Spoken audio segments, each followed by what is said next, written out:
29 জুলাই একটি বেসরকারি টেলিভিশন চ্যানেলের প্রচারিত একটি অনুসন্ধানীমূলক অনুষ্ঠান প্রচারের পর স্থানীয় সরকার, পল্লী উন্নয়ন ও সমবায় এবং যুব ক্রীড়া মন্ত্রণালয়ের উপদেষ্টা আসিফ মাহমুদ সজীব ভূঁইয়াকে নিয়ে চলছে নানা আলোচনা ও সমালোচনা। এদিকে বিষয়টি নিয়ে মুখ খুলেছেন আসিফ মাহমুদ। এক ফেসবুক পোস্টে তিনি লিখেন, কোর্টের মারপ্যাচ এবং সরকারি সিদ্ধান্তে মেয়াদ শেষ হবার পরও মেয়র হতে না পেরে ইশাক ভাইও কায়কোবাদ সাহেবের সাথে জোট বেঁধে তার দখলকৃত টিভি দিয়ে তার বিরুদ্ধে প্রোপাগান্ডা ছড়াচ্ছে।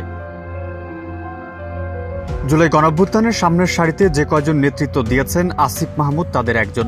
ঢাকা বিশ্ববিদ্যালয়ের শিক্ষার্থী, রাজনীতির মাঠে দীর্ঘদিনের পথ চলা হলেও সমগ্র দেশ জুড়ে পরিচিতি লাভ করেন জুলাই আন্দোলনের সামনের সারিতে নেতৃত্ব দেওয়ার মাধ্যমে। গণঅভ্যুত্থানে শেখ হাসিনার পতনের পর গঠিত অন্তর্বর্তী সরকারে ছাত্র প্রতিনিধি হিসেবে দায়িত্ব গ্রহণ করেন এ আলোচিত নেতা। তবে ক্ষমতা গ্রহণের পর থেকে তাকে ঘিরে প্রচার হতে থাকে নানা অভিযোগ। গণঅভ্যুত্থানে পরিচিতি লাভ করা আসিফ মাহমুদ সজীব ভূঁইয়া কুমিল্লার সন্তান। সম্প্রতি কুমিল্লার মুরাদনগরে ট্রিপল মার্ডারের ঘটনা বেশ চাঞ্চল্যের সৃষ্টি করেছে।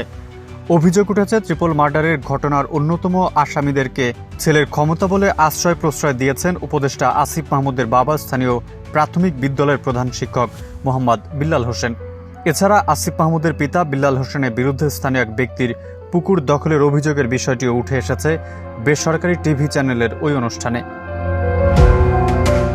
বিষয়টি নিয়ে ফেসবুকে এক স্ট্যাটাস দিয়েছেন উপদেষ্টা আসিফ। তিনি লিখেছেন, মুরাদনগরের ট্রিপল মার্ডারের ঘটনায় প্রত্যক্ষভাবে জড়িত শাহ মুফাজ্জল হোসেন কায়কোবাদের ভাই শাহ জুন্নুন বসরি।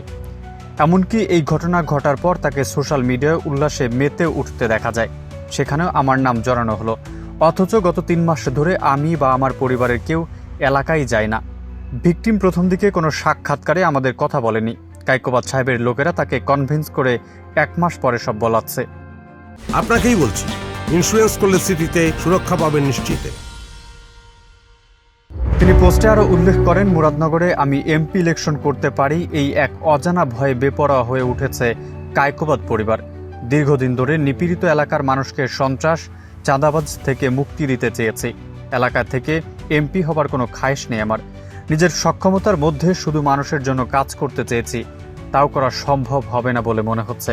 মাফিয়াদের জয় জয়কারী চলুক। এদিকে ক্ষমতা গ্রহণের পর বেশ কয়েকটি বিতর্কে নাম উঠে আসে আসিফ মাহমুদের নাম। অভিযোগ ওঠে, আসিফ মাহমুদের নাম ব্যবহার করে তার বাবা ঠিকাদারি লাইসেন্স নেন। যদিও আসিফ মাহমুদ এক ফেসবুক পোস্টে দাবি করেন তিনি এ ব্যাপারে অবগত ছিলেন না। পরবর্তীতে তিনি এই লাইসেন্সটি বাতিল করেন। বেসরকারি টিভি চ্যানেলটি তাদের বিরুদ্ধে অভিযোগের সত্যতার ব্যাপারে আসিফ মাহমুদের বাবার কাছে জানতে চাইলে তিনি অভিযোগের সত্যতা অস্বীকার করেন। তিনি বলেন, তার ছেলের সংসদ সদস্য হতে চান বলে তার বিরুদ্ধে অপপ্রচার করছে একটি গ্রুপ। অন্যদিকে সংবাদটি নিয়ে আসিফ মাহমুদ এক ফেসবুক পোস্টে বলেন, তার বিরুদ্ধে মিডিয়া দিয়ে অপপ্রচার করানো হচ্ছে, তাকে ভিলেন বানানো হচ্ছে।